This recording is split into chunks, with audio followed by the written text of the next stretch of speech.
Que bênção de Deus podermos mais uma vez estar juntos para o encontro com a palavra. Abra a sua Bíblia no primeiro livro de Crônicas e siga comigo a continuação do estudo da Bíblia. Antes de passarmos para o livro de Crônicas, gostaria de acrescentar mais uma coisa a respeito dos livros de 1º e 2º Reis. Sei que o estudo dos livros histórico-literários da Bíblia envolve muita leitura e estamos dando uma perspectiva geral deles para que quando você for ler sozinho, os entenda melhor. Primeiramente, observe que nos livros de 1º e 2º Reis, Deus trata dos reis que, de certa forma, ele nunca desejou que o povo tivesse. Observe quanta paciência Deus teve com os reis ímpios, especialmente com os do Reino do Norte. Observe também como Deus pacientemente os alertou antes que todos aqueles períodos de escravidão sobreviessem sobre os israelitas. E por último, veja como Deus também respondeu às orações dos reis ímpios, o que levanta algumas questões teológicas muito interessantes. Por exemplo, o rei chamado Jeoacás era um rei muito ímpio que orou pedindo ajuda de Deus e Deus o ouviu. Deus o livrou dos assírios. O fato de Deus ter ouvido a oração de um rei tão ímpio como esse levanta algumas questões. Muitos acreditam que Deus só responde às orações dos crentes que estão em comunhão com Ele. Aqueles que estão quites com Deus, vamos dizer assim. Eu não encontro esse conceito nas Escrituras. Nas Escrituras, Deus ouviu a oração dos publicanos, Deus ouviu as orações dos pecadores e Deus ouviu as orações dos reis ímpios. Hoje, se o filho de um homem ímpio sofrer um acidente e esse homem baixar sua cabeça e orar a Deus pedindo que a vida de seu filho seja salva, será que Deus não ouvirá a sua oração? Deus pode ouvir a oração de qualquer pessoa, a qualquer hora. Essa verdade está ilustrada para nós nos livros de reis. Nesses livros do reino você não vê apenas a paciência e o amor de Deus para com aqueles reis ímpios, mas também vê Deus respondendo suas orações. Observe as evidências da misericórdia de Deus. Quando o Reino do Norte estava prestes a cair e ser extinto, nunca mais se ouviria falar dele novamente. Muitas pessoas desertaram e foram para o Reino do Sul. Essas deserções são uma evidência da misericórdia e do amor de Deus. Elas também mostram por que Judá, o Reino do Sul, tornou-se tão forte. O Reino do Sul tornou-se muito forte porque muitas pessoas do Reino do Norte desertaram para Judá antes que o Reino do Norte caísse. Essas deserções demonstram o amor e a misericórdia de Deus quando o vemos resgatando alguns remanescentes do Reino do Norte antes que esse reino caísse e se extinguisse. 1º e 2º Reis são seguidos de 1º e 2º Crônicas. Os livros de 1º e 2º Samuel e 1º e 2º Reis cobrem um período da história que vai de 1000 a.C. até 500 a.C. 1º e 2º Crônicas relatam o mesmo período da história. Os antigos organizadores dos livros do Velho Testamento colocavam os livros de Crônicas junto com os livros de Esdras e Neemias. O hebraico dos livros de Crônicas é tão semelhante ao dos livros de Esdras e Neemias que muitos estudiosos acreditam que Esdras tenha escrito todos eles. Somente quando os livros do Velho Testamento foram organizados pela última vez é que os livros de Crônicas foram agrupados aos livros de Samuel e de Reis, porque todos esses 6 livros tratam do mesmo período da história. Quando percebemos que os livros de Crônicas falam do mesmo período da história coberto pelos livros de Samuel e Reis, nos perguntamos por que Deus abordou o mesmo período da história pela segunda vez. Há muitas respostas para esta pergunta. A primeira delas é que a repetição é a essência da educação. Se você não repetir, não consegue ensinar. Se eu perguntasse a você quanto é 7 vezes 8 ou 8 vezes 6, talvez você dissesse o resultado de cabeça. Mas se eu perguntasse quanto é 37 vezes 33, provavelmente você pegaria um papel e um lápis para fazer a conta. Você pode multiplicar números baixos porque você decorou toda a tabuada repetindo muitas e muitas vezes, não é? Por isso eu repito, a repetição é a essência da educação. Se você não repetir, não conseguirá ensinar. O objetivo da repetição nas Escrituras é ensinar e enfatizar. Você já reparou como as coisas se repetem na Bíblia? A descrição da criação é repetida 2 vezes no livro de Gênesis. As leis de Moisés são repetidas no livro de Deuteronômio. A biografia de Jesus Cristo é repetida 4 vezes no Novo Testamento. E esse período da história dos hebreus é repetido nesses livros histórico-literários do reino. Se o objetivo da repetição nas Escrituras é enfatizar, o que precisamente, então, está sendo enfatizado nos livros de crônicas com a retomada desse período histórico? O que Deus quer enfatizar relatando esse período da história duas vezes? Nós já descobrimos pelo menos uma resposta. O que é importante na literatura do reino, presente nos livros de Samuel, nos de Reis e repetido nos livros de crônicas, é o reino de Deus. O reino de Deus é um conceito muito importante no Novo Testamento. Jesus e João Batista pregaram sobre esse assunto. Jesus disse que o reino de Deus deve ser nossa prioridade número 1 na vida e em nossas orações. De acordo com Jesus, o reino de Deus é o objetivo do novo nascimento. Jesus falou para os líderes religiosos de sua época que se eles não dessem frutos para o reino de Deus, Deus tiraria seu reino de Deus deles e o daria àqueles que frutificassem. E Jesus disse: será assim? Ou você cai na pedra e é quebrado, ou ela cai sobre você e o reduz a pó. Por que Deus movimentou seu quartel-general tantas vezes na história? Da Terra Santa para a Turquia, da Turquia para a Europa, da Alemanha para talvez a Inglaterra, da Inglaterra para o lado oeste do mundo e provavelmente agora para a Coreia? Deus deslocou seu centro de operações tantas vezes porque o povo não produziu frutos ao seu Deus. Se o fruto para o reino de Deus é tão crucial, então concluímos que o reino de Deus é muito importante. O reino de Deus é muito importante quando você pensa sobre no que está por vir. O que vai acontecer? Os teólogos buscam a resposta para essa pergunta na escatologia, o estudo dos fins dos tempos. Quando você analisa o futuro à luz das Escrituras e pergunta: o que é que vai acontecer? O reino de Deus torna-se então uma parte importante da resposta. Algumas pessoas estudam a segunda vinda de Cristo e concluem que Jesus vai voltar depois que seu reino for estabelecido na terra. Outras pessoas acham que o reino de Jesus é figurativo. Elas não acreditam que o seu reino será literalmente estabelecido na terra. O reino é ponto central da questão. Todos que estudam a segunda vinda de Cristo se posicionam em relação à questão do reino. Muitas vezes somos identificados de acordo com a posição que tomamos em relação ao reino de Deus e à segunda vinda de Cristo. Quando eu estava na faculdade, falava-se muito sobre ser pré-milenista, o que significa acreditar que Jesus virá antes do reino do milênio, o reino dos 1000 anos. Antes da Segunda Guerra Mundial, muitas pessoas eram pós-milenistas, criam que Jesus viria depois do milênio, ou virá depois do milênio. Os pós-milenistas acreditam que tudo ficará cada vez melhor e que eles próprios vão melhorar até o ponto que terão um reino aqui na Terra, quando Jesus então voltará. Essa é a antiga posição pós-milênio. A Primeira Guerra Mundial, a Segunda Guerra Mundial, a Guerra da Coreia, a Guerra do Vietnã, Guerra Quente, Guerra Fria, Guerra do Afeganistão, tudo isso enfraqueceu os pós-milenistas. Parece que as coisas não vão melhorar, até parece que vão piorar. Por isso não há mais tantos pós-milenistas.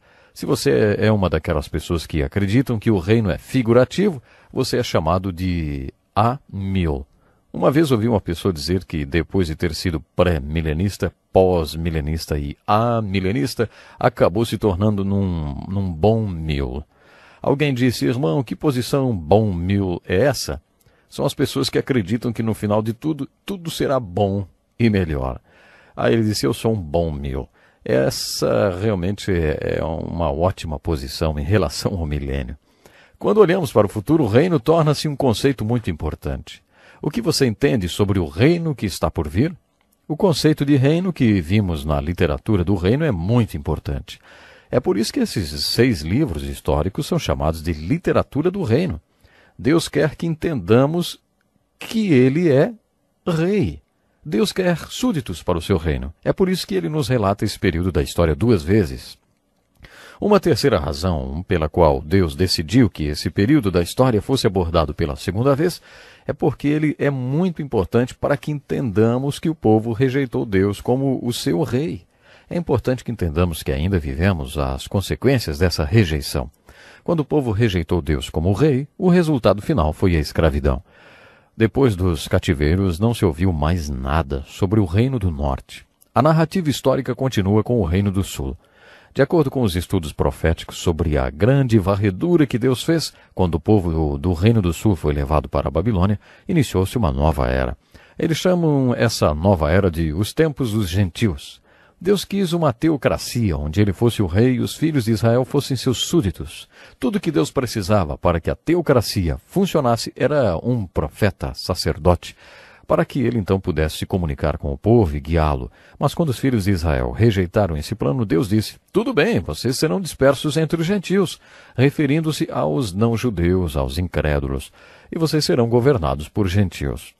Começando com o cativeiro babilônico, Deus não estava trabalhando com reis que faziam toda a sua vontade e que tinham um coração segundo a vontade de Deus, como Davi. Tampouco Deus trabalhava através desses reis que às vezes faziam sua vontade e às vezes não. Deus estava trabalhando com reis como Nabucodonosor ou Ciro, o Grande, que eram reis pagãos. Aplique esse conceito na política mundial de hoje. Se o mundo virasse de cabeça para baixo, por acaso Deus ficaria sem trabalho? Se fossem colocados cadeados nas portas das igrejas, e se ir à igreja passasse a ser um crime, se você soubesse que poderia ser preso, se fosse encontrado em uma reunião religiosa, com mais 4 ou 5 pessoas, o que aconteceria?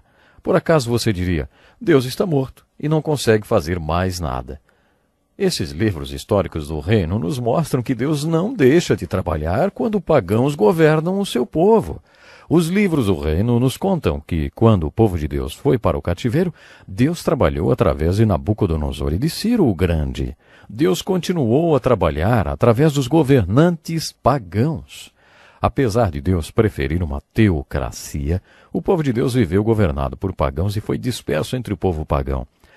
É essa a situação do povo de Deus hoje. Deus iniciou uma nova era. O povo de Deus está vivendo nos tempos dos gentios. É por isso que quando Jesus, referindo-se ao reino de Deus, que ele veio pregar, disse: o reino de Deus não vem de modo visível, nem se dirá, aqui está ele, ou lá está, porque o reino de Deus está entre vocês. O reino de Deus não é um lugar ou um país. O reino de Deus está dentro de você. Palavras de Jesus. No entanto, o povo hebreu rejeitou esse plano. Desde esse dia, na história dos hebreus, nunca mais houve uma nação governada por Deus na terra. Não há mais nenhuma nação cristã. O reino de Deus é vivido individualmente nos corações das pessoas. Algumas pessoas pensam que se o presidente ou o primeiro-ministro forem crentes, então a nação será como o reino de Deus na terra, e toda a nação será como a igreja, porque o presidente é alguém nascido de novo. Esse pensamento revela uma falta de conhecimento. Uma falta de conhecimento do significado desse período da história do reino. Deus fala desse período 2 vezes devido à sua importância para nós. Quando entendemos a mensagem dos livros do reino, percebemos que ainda vivemos as consequências daquela época. Que pena, o nosso tempo já acabou, mas no próximo programa vamos continuar. Até lá então, eu espero você, hein?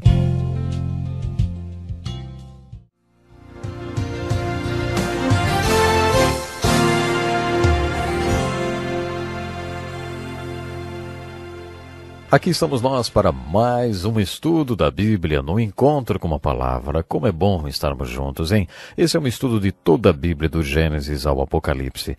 Esse curso já nos trouxe até os livros de Crônicas. Uma antiga tradução do Antigo Testamento, a Septuaginta, denominava os livros de Crônicas de fatos omitidos. Um nome bem apropriado para os livros de crônicas.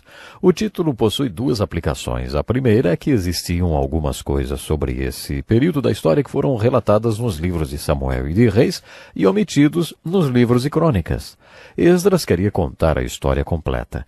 A segunda razão para esse título é que Esdras acreditava que quando Deus considerava esse período da história, ele omitia alguns fatos que encheram muitas páginas nos livros de Samuel e de Reis, como os pecados de Davi e Salomão. Uma outra razão, talvez a mais importante para a repetição desse período da história nos livros de crônicas, é que Esdras acreditava que os livros de Samuel e de Reis relataram esse período da história sob a perspectiva humana. Esdras acreditava que esse período da história deveria ser relatado sob a perspectiva espiritual, divina. Há uma grande diferença entre perspectiva divina e perspectiva humana.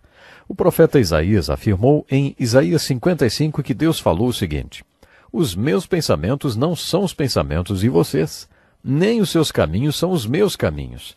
Deus estava dizendo que há muita diferença entre a maneira como você pensa como ser humano e a maneira como ele pensa e faz as coisas como Deus. Há muita diferença entre esses dois pontos de vista, assim como céus e terra são diferentes.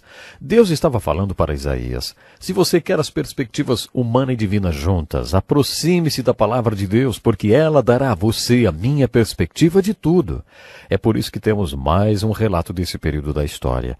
Há uma diferença enorme entre a maneira como o homem e Deus relataram esse período da história. Compare os livros de Crônicas com o que você já leu nos livros de Samuel e de Reis. É empolgante comparar essas duas perspectivas. Nos livros de Crônicas, Esdras relatou esse período da história sob a perspectiva divina. Nos livros de Samuel e de Reis, esse período da história foi relatado sob a perspectiva humana. Por exemplo, quando você compara os dois relatos, perceberá que há algumas omissões. Você está lembrado que em 2 Samuel lemos todos aqueles capítulos de 11 a 18 totalmente dedicados aos detalhes sórdidos do pecado de Davi e suas consequências? Nos livros de Crônicas, esse pecado nem é mencionado. O pecado de Davi é uma das coisas que foram omitidas nos livros de Crônicas. Essa é uma boa notícia. Essa omissão significa que o meu pecado não será mencionado quando eu estiver diante de Deus, porque confiei em Jesus Cristo e na salvação que Ele me deu. O pecado de Salomão também é omitido. O pecado de Salomão é mais uma das belas omissões das crônicas de Esdras. Há muitas coisas que foram omitidas por Deus e que não foram omitidas pelo homem. Algumas dessas omissões são impressionantes. Por exemplo, o reino do norte de Israel foi totalmente ímpio. Durante toda a sua existência, não houve nenhum rei bom no reino do norte. E aqui está o fato impressionante a respeito do reino do norte. Em seu relato, Esdras não mencionou mais o reino do norte depois que contou sobre a divisão do reino. Essa foi uma das omissões, e nisso encontramos uma aplicação impressionante. Todos nós queremos crer que somos importantes, que fazemos diferença, que fazemos algo importante. Como crentes, nós deveríamos sempre desejar muito, muito mesmo, fazer diferença onde estamos. Quando levantamos de manhã, deveríamos sentir que o que faremos naquele dia terá significado. Deveríamos ter um senso de destino e de dever em relação à nossa vida no dia a dia. Deveríamos nos sentir como uma vela acesa. Deus acendeu essa vela e escolheu um lugar específico para ficarmos. Somos parte daquilo que Deus está fazendo no mundo e isso torna o nosso dia muito empolgante. Quando você tem essa perspectiva na sua vida, pode imaginar Deus relatando o período da história no qual você está vivendo, ignorando totalmente tudo aquilo que você viveu antes? É assim que Deus trata o reino do norte nos livros de Crônicas. É impressionante perceber que quando Deus relatou esse período da história, aqueles reis que tinham vivido e morrido e reinado e que fizeram o que fizeram no reino do norte, nem são mencionados. Eles não são mencionados porque eles não se encaixam em nenhum dos planos e propósitos de Deus. A omissão de qualquer situação em relação ao reino do norte nos livros de Crônicas é definitivamente uma notícia boa. Nos livros de Samuel e de Reis, todos os reis receberam destaques, ímpios ou não. Mas nas Crônicas, os reis que são destacados nos dois reinos são aqueles que foram instrumentos para trazerem reavivamento, restauração e reforma para o povo de Deus. Alguns reis do Reino do Sul, como Asaf, Josafá, Joás, Ezequias e Josias, que foram instrumentos para trazerem boas coisas para o reino, esses reis receberam destaque em Reis e em Crônicas.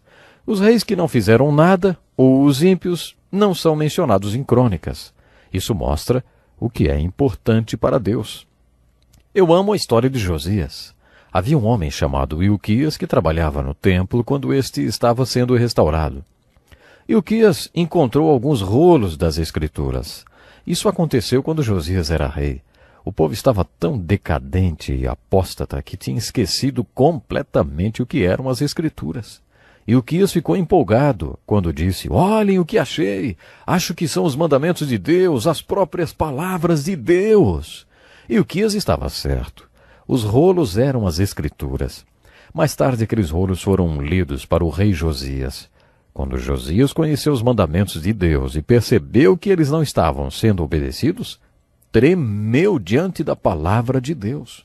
Esdras era descendente de Ilquias, como veremos quando estudarmos o livro de Esdras. Ilquias deve ter tido uma grande influência na vida de Esdras. Esdras era um grande professor das Escrituras. Ele deu uma grande contribuição ao reacender o interesse pela palavra de Deus. Esse reavivamento iniciou-se nos dias de Josias. Esdras foi o homem que organizou o Velho Testamento no formato que nós temos hoje.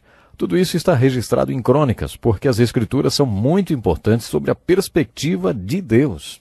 Em Samuel e em Reis, esse período da história foi relatado do trono, sob a perspectiva política nacional.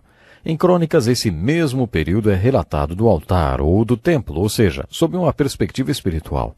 Quando comparamos as crônicas, vemos que elas são uma interpretação ou um comentário sobre o livro de Reis. É por isso que nos livros de Reis lemos sempre: consultem as crônicas, consulte as crônicas. Quando você lê nos livros de Reis sobre um determinado rei, o autor menciona que a história desse rei está relatada no livro de Crônicas. Os livros de Reis mandam o leitor consultar as crônicas, porque o autor de Reis, que é o Espírito Santo, quer que você tenha uma perspectiva espiritual a respeito daquele rei ou daquele acontecimento. Nós podemos mencionar vários contrastes.